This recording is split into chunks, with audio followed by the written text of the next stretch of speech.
Ladies and gentlemen, welcome to the final episode of the Cats and Bolts podcast as we wrap up for the summer. I'm your host, Sarina Taylor. We've got Rod Peterson coming in through Zoom. We will be checking in with him in a second, but this podcast, like all the others, is brought to you by DraftKings, brought to you by the Beach House in Pompano, and also Baresco, its sister restaurant. If you guys are in Pompano Beach, you're going to want to check those two out. So what a doozy of free agency days we have had so far. So that's the biggest thing we want to talk about today is what's been going on in the free agency world in the National Hockey League, who's the winners, maybe who's not quite the winners, and there's a lot of stuff to unwrap, especially with the Tampa Bay Lightning and Steve Stamkos. So we're going to chat heavily about that, all the ins and outs, everything there as we bring in Rod so we can talk a little bit more about it. Rod, welcome to the show. I hope you're enjoying your day. Hopefully your face will pop up on the screen here in 1 second when Ben wakes up. And there we go. All right. What's going on, Rod? Hey, listen, we're obviously looking full on forward. You got the Bolts logo over your shoulder. I got my Tampa Bay Lightning shirt on. And you know what? I think you said it's the last episode. I was going to say we could call it the free agency episode. But listen, Sarina, let's just call it the Steven Stamkos episode as far as you and I are concerned. We might as well jump. Because I don't know about you, but where I'm at, all anybody's talking about is Steven Stamkos is no longer a Tampa Bay Lightning. So, I mean, we can walk it back a week, and I got about 9 or 10 topics to get to. But let's be honest, I think people have tuned in for Stamkos talk here, and that's what I want to talk about. How about you? I mean, it's probably the biggest thing, especially if we are the Cats and Bolts podcast. Obviously, we talk about other things as well, but this is probably the biggest. I don't think it's a shock, but let's be honest, it was probably the biggest free agency signing that we were maybe anticipating other than maybe March or so and stuff like that we were not expecting. But this whole thing with Stamkos, I mean, let's just take it from the top. Like, talk to me about your opinion and just kind of where you saw this going. I want yours too, because you and I, listen, and I appreciate the longtime viewers of this show. We started the show last September. You and I were in Estero, Florida at the rookie tournament for the Lightning and the Panthers and the Predators and the Hurricanes, right? And it was right around then that Stamkos was told by the Lightning that they were not going to talk about his contract until the season was over because he had a year left. So fast forward to the year that he had, he played almost every game. He was a point a game, and in the playoffs was a goal a game for 5 games. And fast forward to where we are now, he's a Nashville Predator because on the weekend, the Lightning offered him $3 million a year for 8 years. And he was insulted. And it was reported by Elliot Friedman of Sportsnet that the relationship between the Lightning and Steven Stamkos was ruptured as of the weekend, draft weekend. Sarina, do you not think it was ruptured in September? That all year long, he knew that this was coming, that it would end this way? That's what I think. 100%. Like we talked about this earlier today, I think it was when we were chatting. None of this is surprising to Steve Stamkos. He knew all of this stuff was coming. He knew that you don't go blindly as a player not knowing what's going on. So I'm sure he probably had a heads up that he was going to be essentially lowballed, if that's what you want to call it. But I think from a Lightning standpoint, I'm not really surprised. And we said at the start of the year, I said on this show that this is probably going to be Tampa's last kick at the can. So they probably looked at this and said, all right, we're not going to win anything from here on out. We're probably going to have to enter a rebuild. So what do we do with a guy like Steve Stamkos? Do we keep all that cap space for him when how many good years has he got left? So I think that, I don't know if their relationship is tarnished. Who knows? We don't know. But at this point in the National Hockey League in 2024, this is a business from a player standpoint and from a general manager standpoint, and nothing more than that. Yeah, but on July 1st, when the free agency opened, over $1 billion was handed out, and nobody was really batting an eye at any of the signings or the Panthers that all left, which we'll get to. But the one with Stamkos is different, Sarina, because of his 16 seasons there, franchise leader in games played, the 4 Stanley Cup appearances, the 2 Stanley Cup championships. This is different in my mind. And maybe it's not to you, but although I think he kind of thought it would end this way. What about this? I have written down John Cooper. April 29th was the night that the Panthers eliminated the Lightning in Game 5 at Amerit Bank Arena. I was sitting in the back of the room of the news conference when John Cooper was asked, do you think Steven Stamkos will be back here next year? And he goes, he belongs here. I don't see this being a long discussion between Julien Brisebois and Stamkos. He was right. It wasn't a long discussion. Here's your $3 million a year offer. Take it or leave it. And Stammer gave him one of these and see you later. It was not a long discussion, I don't think. But what that tells me and why I think the Lightning, and this is what we need to get into, I think they're starting the downhill. Because you say the rebuild. It's not a rebuild. They brought in Gensel for $9 million a year. And they gave Hedman $8 million a year.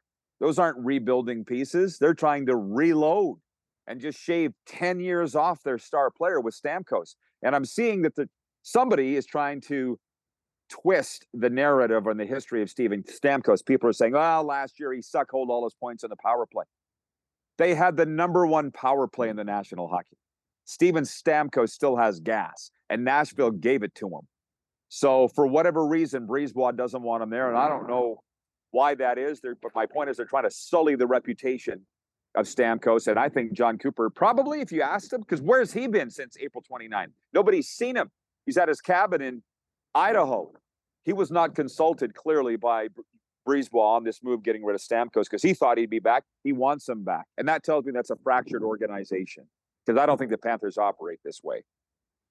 Well, I don't know. I have no idea, but I didn't say that they were going into a rebuild. I said they were going to be heading into a rebuild. When you look at a guy like Steve Stamkos, it's like, how long are you going to sign a guy that age for? Let's be honest. Would you sign a Steve Stamkos for longer than a 2-year deal? I wouldn't. So why would they look at it like from an argument standpoint? He was loyal to the team, but it's Gensel's a different player. It's completely different. It's apples and oranges because they're signing somebody who's not as talented as Stamkos, but he doesn't have as many years under the pipe as Stamkos does. So he found like a good fit in Nashville because Nashville said like, hey, we want these winners. This is what we're going to do. This is how we're going to grow. This is where we're going to put our energy. And Tampa has a different focus for their team. These are all businesses. They're run like individual businesses. They all have different general managers and owners. Nobody runs their business the same as the next business. Even though they're in the same business of hockey, all the McDonald's in the world don't run it the exact same way as the other ones, even though it's friggin' McDonald's. Everybody has a different game plan. And we talked about Pittsburgh. Pittsburgh decided to bring their guys down with the ship. The Crosbys, the Malkins, whoever else has been there for however many years. They decided we're going to hang on to these guys and whatever happens, happens. Tampa decided to go the opposite way, and that just is what it is. I guess the question is, was it the right move or not? I don't know. The feeling, we're seeing it from our viewers. They're writing in and saying Tampa did him dirty, whatever. They wouldn't be the first team to do that. But what I am saying is this is the start of the skids for the Lightning because you don't treat your people that way. That's all I'm saying. They treated him poorly. I think Nashville gave him 4 years at $8 million. I think the Hedman deal was 4 years, I believe. So all it is you don't treat people that way. That's all I'm saying, Sarina. Fair enough, but I don't know if, like you said, I don't think the Panthers would do that. Maybe, maybe not. We don't know. There hasn't really been anybody. The Panthers don't really have a Steve Stamkos. They never really have. So that's tough because guys like Stamkos, there's not a lot of them. There's not a lot of guys like that play on a team for that long. He's a Hall of Famer, period. And the way the Hall of Fame is now, Jonathan Huberdeau would be that guy for the Panthers. And from what I understand, he was upset with how things ended because he wanted to talk contract. That's the report. When he was with the Panthers, next thing you know, he's traded to Calgary. That's another story for another day. He wasn't happy with Bill Zito, but he never did win a championship. He might be a Hall of Famer because of the way the Hall of Fame is now. All I'm trying to get to is this. The TSN thing that are running across the bottom of the screen was, will the Lightning regret getting rid of Steven Stamkos? Not how they did it. Will they regret it at all? What do you think the answer would be? I think they will, because when you rip your heart and soul out like that, who now is the heart and soul of the Lightning? I don't know Victor Hedman. I'm not in their dressing room. I don't think it's Vasilevsky. Stamkos is a heart and soul guy. You don't replace a guy like that. So I think they'll regret it. I'm just asking if you think they will. It's tough to say because if Stamkos gets injured and he's done for the year like he typically does, it's happened to him multiple times, everyone's going to say, yeah, we made the right move. If he goes on and has a 40 or 50 goal season next year, which he could, everybody's going to think they made a mistake.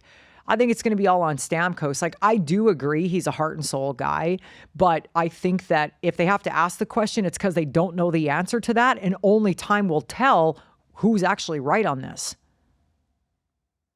Nobody knows, but I just look at a lot of teams that do get rid of their heart and soul guys in a variety of leagues, and they don't usually get better.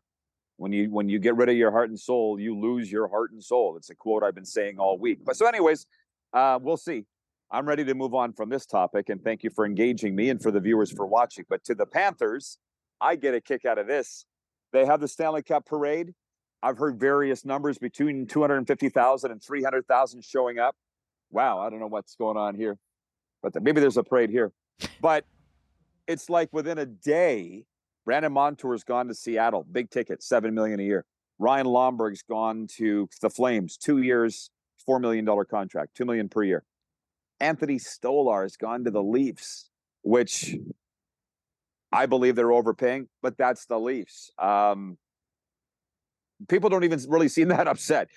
They get, do you know what I mean? They're like, if there's a few people upset at Lombard leaving, we have close friends that love him, but there's no outpouring of, I don't see any emotion on these guys leaving in South Florida. Have you heard any? No, because the reason we're doing this podcast is because there's not enough hockey talk around here. Nobody even knows. Unless you're totally invested and you're actually searching for it, how would you even know that any of those things happened? But again, it's a business. It's just, there's no, I don't want to say there's no loyalties anymore, like it's a bad thing. It's just that it's changed. Yeah. I'm not surprised, I'm not surprised Lomberg left and whoever else, like what did they end up paying Stolars? I'd have to look at it. It was like 2.5 or 2.85 million per season. And I was like, for a backup, Stolars was only in Florida for a year. Bob played the vast majority of the games. Stolars to me isn't that. And I'm a goalie guy, but it's, I guess, by the way, the Leafs also signed Matt Murray, won a Stanley Cup with the Penguins. But if the Leafs thought they fixed their goaltending issues with Anthony Stolars, they're sorely mistaken. But that's where he went. I don't think Stolars is going to be anything more than a career backup. I might be wrong, but do you see it differently? No, I'd have to agree, but the Leafs are always scrambling to fix their goaltending. That's been an issue over the last 10 years, probably. It's not just that their goaltending's bad or whatever. It's just they never know who their starter is. They haven't had a consistent starter since probably fucking Johnny Bower played net there. Like, I mean, it's been unbelievable. They're just rifling through. So my guess is they're signing Stolars as a backup, but I agree. That's a lot of money to put into a backup goaltender when you have to hit cap space. It just kind of, I don't know the ins and outs of where the Leafs are with the cap, but it's strange. I guess the cap went up. And you probably saw the quote from Bill Zito saying he's going to spend it all. Maybe you didn't see it, but the teams have a little more money to play with. But the Leafs have a lot of money tied up in the Austin Matthews and the Mitch Marners and the Morgan Rileys and the John Tavares, all those guys. So it's over $2 million. Let's put it that way. And my backup goalie on my team, I would have been paying $900. I would have paid the league minimum. But what I laugh about the Leafs is it's this: all we're missing is a goalie. And for the football fans that are watching, because I know you don't get huge into football, but it's like the New York Jets. All we're missing is a quarterback. That's why they went out. It's only the most important position on the team. But that's why they went out and got Aaron Rodgers. And how did that work out? It's the same mentality, and it's the same futility year after year after year. Since we're on the podcast and you're the devout Oilers fan, how much are you following Oilers free agency? I think the Oilers made some pretty decent moves. It obviously hurts when you lose certain guys that are part of like your team that played really well and kind of earned their spot, but it is what it is. I'm happier that they decided to put something into Adam Henrique than maybe Warren Fogle or even like Desharnais on the back end. It's like, I like those guys as players. They were great, but I would rather sign an Adam Henrique because I've heard he's an incredible human being. I heard nothing but good things about him from the Anaheim staff when he was there. So that's the kind of things I'd like to see. And, just certain guys leaving and going, I think it's kind of even, but I was happy with the moves that they made. You don't need to answer this, but it just popped into my head, Sarina, and I can only think it was my intuition that put it in my head. Speaking of Edmonton, did you see what Matthew Tkachuk said at the Stanley Cup parade in Fort Lauderdale? Of course I didn't. No. I don't know. Ben, what do you think? Ben, should I tell her what he said? He got up on the podium and said, It's 70 degrees in Edmonton, I hear today, but they don't got no cup. I'm shocked clever? I'm shocked you didn't at least see the reaction to it if you didn't see what he said, because I've enjoyed what they're saying in Edmonton about Tkachuk. Oh my God. He'll never be able to go in there and leave without a police escort, but I think he's okay with that. Well, that's just, again, that's different types of players. Like I said, this is a business, and I guarantee Matthew Tkachuk hates Edmonton more than he enjoys playing in Florida. I would bet my life on that, because he was a Calgary Flame. That stuff is just embedded in you. He doesn't care. I mean, if any Oilers fans get upset about that, who cares? Like, there's bigger things to worry about. Like, who really gives a shit? He was just trolling, but as you know, a lot of people are going to bite on something. Yeah, shocking. And there's media saying Matthew Tkachuk is the ex driving outside his ex-girlfriend's place to see if the lights are on. Stuff like that. It's just funny, stupid social media reaction. Ben, make a note of this, please, because I want to get her take on this. Does the NHL need a break? They literally went right from the Stanley Cup Game 7 to the Hockey Hall of Fame announcement to round 1 of the draft to free agency. Does it need a break? I don't personally think it does, but I'm hearing that. What do you think? It depends on whose standpoint. The reason the National Hockey League does that, in my opinion, is because they cannot spend one day becoming irrelevant. They are the least viewed professional league in America. If they don't have this flashy thing and they go to the Sphere in Vegas and they do this and they do that, people stop caring. So I think that it's more of a relevancy issue. They know they got to keep pushing as long as they can. It's not a coincidence that they bumped all that stuff up to the back of the Stanley Cup final, because who cares? The second it's over, nobody cares anymore, especially in the US. In Canada, we're all talking about where Stamkos is going and what's going on. Nobody cares here. They're not talking about that on ESPN. They don't even know. So if they're not pushing all those things up, people don't give a shit, and they already don't care anymore. So that's my guess, is that it's a relevancy issue. And at some point, like, they're not going to be gung ho and going full steam all summer, but they just keep pushing it down everybody's throat. Now, if I'm a staff member, yeah, I probably want a break. I would probably be like, enough already. Well, it's not for everybody, and I feel bad for those people. Because I've seen the media people, I've seen the team staff people, particularly the Oilers and the Panthers, because they went to Game 7 of the Stanley Cup, and their media literally packing their bags and going from Sunrise to Vegas, boom, boom, boom, boom, boom. And then free agency. You're right. That's a really good perspective from the people working in it.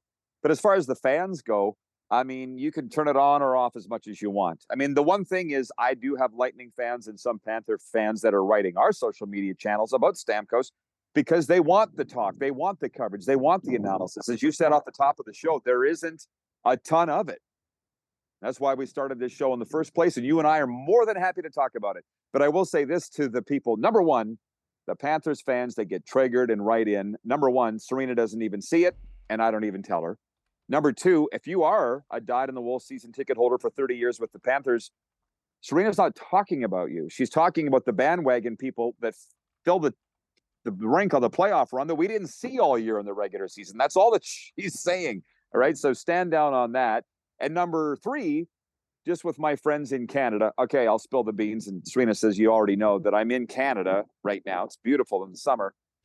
I was at breakfast on Sunday morning. Guy I'm sitting beside goes, what was your takeaway from the draft and all the rounds 2 through 6 of the draft? And I'm like, I wasn't even following it, bro. I couldn't even tell you who the Panthers and Lightning picked because it's just not, I've never been a draft guy and I'm a huge hockey fan. And I'm not sure that you really are, Sarina, either. And then on Monday, my best friend from my childhood was writing me from Calgary and he's going, "What do you think of the free agency? What do you think?" Right in the middle of the day. And I'm like, "Leave me alone." I was doing something. I was broadcasting baseball that day. I'm like, "I'll pick it up at the end of the day." But the people are into this all day, every day. There are a lot of people, Sarina, that don't think the NHL should take a break. I just say we can take it or leave it as much as we want. It's always there. I'm okay with it. Well, think about it like this. You and I grew up in an environment where we didn't play hockey year round. So we are groomed to, we start watching hockey in October or whatever, September, whatever it is. We start playing kind of like November, December, and then we play until the rink runs out of ice, which is usually, if we can squeak out some days in March, cool. But then that's it. Then we start moving on to other things, and we could talk about different things all year, but we have seasons there. And so we're just accustomed to everything functioning around the seasons. Here, especially in South Florida, it's a lot different. These kids play hockey year round. There's never a break from it. They don't have seasons here. They have artificial ice. They have all that kind of stuff. And again, the league is trying to market itself. It has to market itself in some of the places in the US. It doesn't have to market in Canada. So it doesn't care what Canadians think because it's always, they don't have to market up there. But down here, there's always that push. What can we do to make the league exciting? What can we do to make the league interesting? And whether you're a Panthers fan or a Vancouver Canucks fan or whatever, if you like hockey, you like hockey, and you might follow it, whatever. But the average person here, as far as people are concerned, like in Canada, every single person knows what's going on in hockey at all times. Here, it's just not like that. So they just push and push and push. And it's, I don't know if it's too much or not. I choose to tune it out half the time. Right. Well, yeah. As you know, I invert it to football in America. Like I get too much in the fall, college football, NFL. I just tune it out. The first year I was down there, I was driving me crazy. And now I've learned to just turn it off if it's too much. That's what hockey's like in Canada. And I turn it off up here when it gets to be too much too. Couple things. I don't know how we're doing. Wow, we've got about 10 minutes left, Benny, something like that. Yeah, there's more. We're 20 minutes in. Well, I'm kind of dying to get your take on a few things. Number one, I was with somebody connected close to the Winnipeg Jets the other day. I'm pretty sure he's not watching this podcast, although he might be. He's obviously a huge hockey fan, but he said that Paul Maurice left the Jets holding the bag. And just so you know, I don't know enough yet about South Florida people. I eventually hope that I will. I want to spend the rest of my life there. But they can't get over things in Canada, and they sure as hell can't get over things in Winnipeg. So the fact that Paul Maurice left in the middle of the season in December of 2021, they're not over, and they're blaming everything still on Paul Maurice. I couldn't believe it. And I'm sitting there thinking, what do you think about that? Would that surprise you? Because I didn't even look at it that way. It doesn't surprise me. Canadians and their hockey team, it's personal. Their heart and soul is in their hockey team.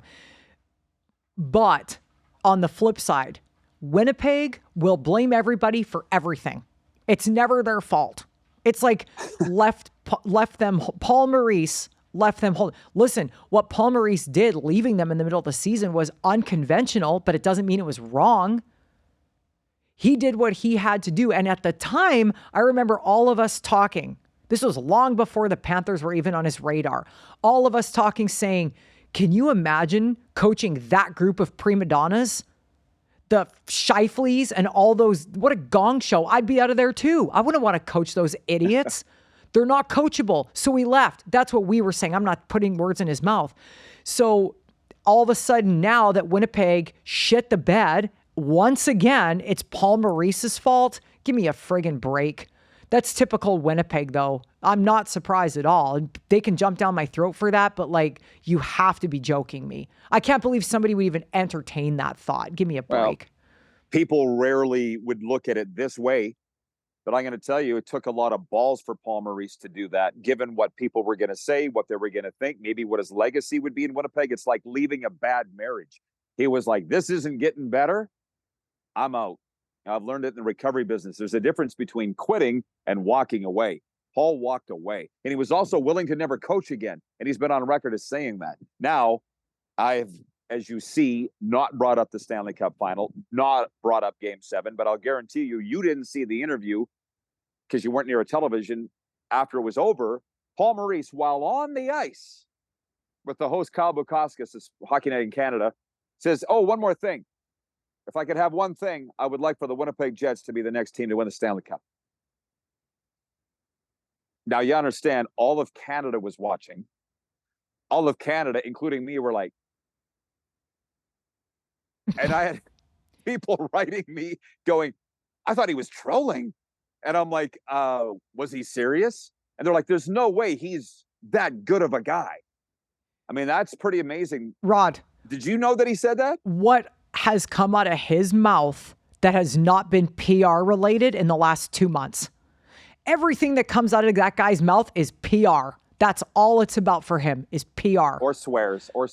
Whatever. But and I'm not saying he doesn't care. I'm sure he does care. Like I said, hey, Paul Maurice lived in that environment. He is Canadian. He knows what it's like to put your heart and soul into a friggin' hockey team. He gets it. So yeah, I think he cares about Winnipeg, but I also think he was in a good mood and he was covering his ass going, everybody's happy. I hope everybody wins the Stanley Cup now. I don't care. But imagine the stress that that guy went through in Winnipeg. And people here cannot truly understand it. You can't understand it until you live there. The stress that he must have went through to make him leave that team in the middle of a season and throw his hands up. So I said it again on this show. Can you imagine being Paul Maurice where you were in that environment of just sheer stress and then come into a place like this? You would have zero stress in your entire, zero pressure on Paul Maurice here. Zero compared to Winnipeg. I can't disagree. I mean, I don't know. I'm not around Paul Maurice, but what Darren Dreger has said, I mean, the Adam Schefter of the NHL or of TSN said, well, I'm just trying to relate it to the U.S. viewers here. It's true. I don't know who Darren Dreger is, but he goes, from what I can tell, Paul Maurice has never had as much fun coaching hockey as he is right now in Florida. And this was before they won the Stanley Cup. He's like, he lives a couple blocks from the beach. He's close to the practice rink. The weather's great. The people are nice. And while I've never had a one-on-one talk with Paul Maurice, obviously I got a lot of friends within the Panthers organization, and they say he has never said one cross word about Winnipeg ever. So I guess all I'm saying is I've left teams on bad terms. I've left relationships on bad terms. I couldn't be as big of a guy as Maurice was when he won the Stanley Cup to say that. That's all I'm saying. I couldn't bring myself to do that. So, yeah, I guess I'm not as good as PR as Paul Maurice. So good for him. And I, the other, what? Go ahead. I'd love to hear what you have to say on that. Oh, no, he's just, I mean, of course he likes it here. He can go to the supermarket and not get trounced every time he walks into a Publix. It's so different. People they're not going to harass him. You know, if he gets recognized in public, okay, they're probably not. But it's not like Winnipeg. Winnipeg has, 500,000 people? Every one of those 500,000 people will say something to Paul Maurice in the supermarket or in a restaurant. He can't go out in public. It gets old. Right. It gets old. So there's no pressure. There's no pressure from the team. There's no pressure from the fans. It's just a completely different environment. I mean, yeah, he lives by the beach. He's it ain't the weather that's making him not pressured, people. Come on. Well, I know you don't care for the what ifs at all, the what ifs. And I don't really either, but it's great for sports talk. And I'll just say, how long do you think Paul Maurice will be the coach here? What do you think the shelf life is? That's a great question. I don't know. If he decides to leave or they decide to part ways, I don't think it would be because something bad happened.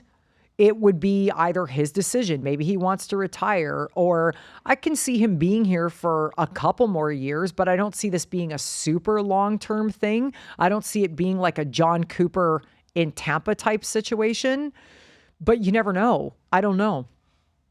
He's 56, 57. He's been coaching in the NHL 30 plus years. Money ain't an issue, and he's won his Stanley Cup. I mean, what is left now? Well, you have to remember, it's like we were talking about, and this is definitely going to spark some people. But when you come here and you're playing as a player here, or you're a head coach or whatever, you're not winning the Stanley Cup for the city. You're winning it for yourself. I use Tom Brady also as an exception going to Tampa, and Steve Stamkos in Tampa. Steve Stamkos didn't want to win the Stanley Cup for the people of Tampa. He wanted to win it for himself. Again, there's nothing wrong with that. This is a business. But it's a little different in certain markets in Canada where, if Edmonton would have won, Connor McDavid, I guarantee, had a little bit more meat in the game for the city he plays for, as opposed to just winning it for himself. They all want to win it for themselves, but guys will go where they think they can win a Stanley Cup. They don't geographically care where that is. And that was Paul Maurice. He had an opportunity to come here, coach a team that was already solid. I'll say, I was going to say stacked, but solid. And he's like, well, what have I got to lose? This is a win-win situation for me. So let's see what happens. But he's going to leave South Florida, or maybe he'll retire here, but he's not a dyed-in-the-wool Panthers guy like maybe a Bill Lindsay is. Look at Doug McLean. Well, I completely disagree on a lot of that. I think Alexander Barkov did want to win it for South Florida. He talked about it at the parade about being drafted, over 10 years ago by the franchise. I believe he wanted to win it for Sunrise. He owes a lot to the area.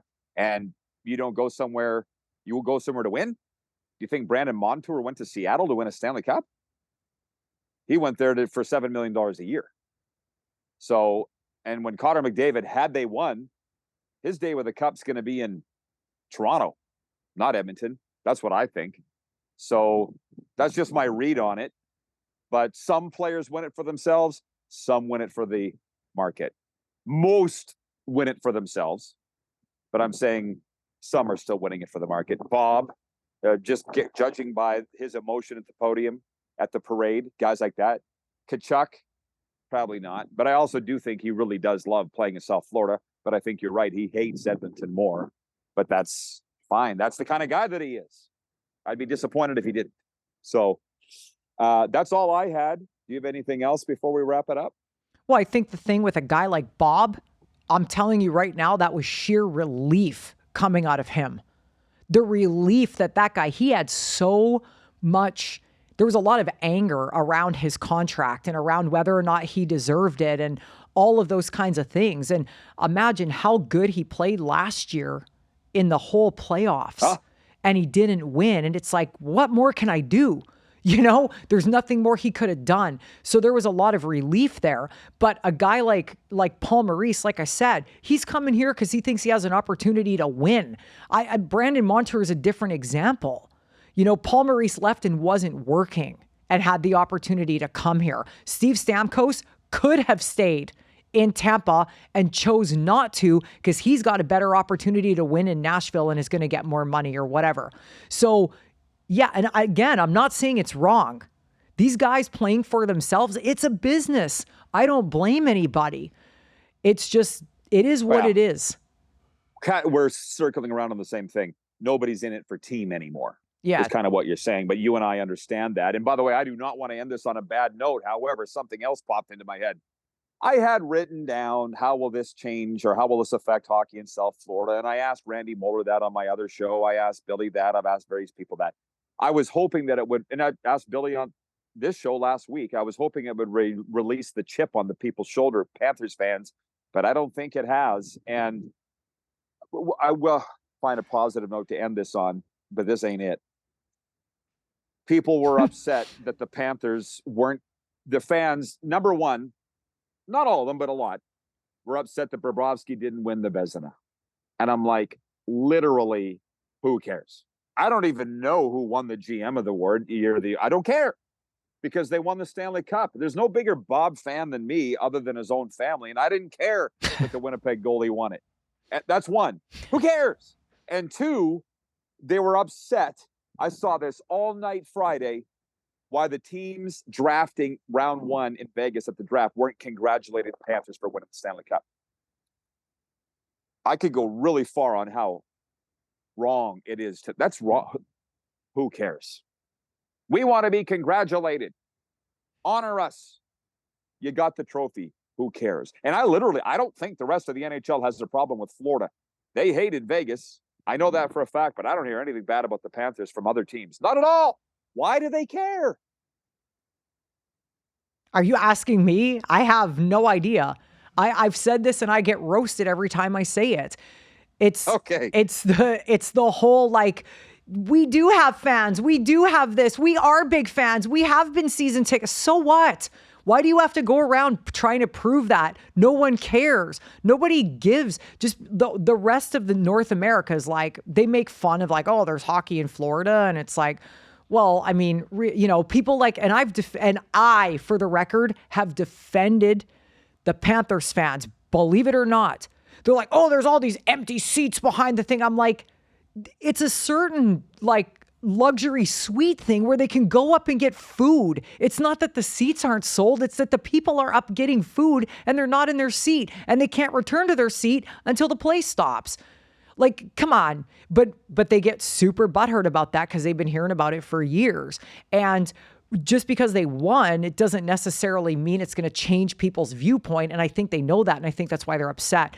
I don't think Bobrovsky was the best goaltender in the league this year. I think Hellebuck was better, but again, it's just going to be the way it is. And literally, who cares about whether or not it's another thing that someone made a thing. They didn't say this at the draft. Fuck, man. People need to just get over that stupid shit. Well, right. And A, it doesn't matter at all. And B, those that make fun of Florida as a non-traditional hockey market, which, by the way, they don't make fun of Tampa anymore either because they filled the rink and they've won multiple cups. They're never going to get over it. They're always going to pick on Florida. So F them. And we'll end this with what Bill Lindsay said last week. Stanley Cup champions. Mic drop. That's all you got. Thanks to the viewers. I can't wait to fire this up. We're going to take July, August off after this. Podcast Junkie's going to miss those boys. Hopefully we can hang out with them a little bit in the summertime because they're so much fun. If you're starting a podcast or want to, they're the only place you got to go. And we'll see you at training camp. Anything else, Sarina, Dawn? That's all. All right. Thanks, everybody. See you in the fall on Cats and Bolts.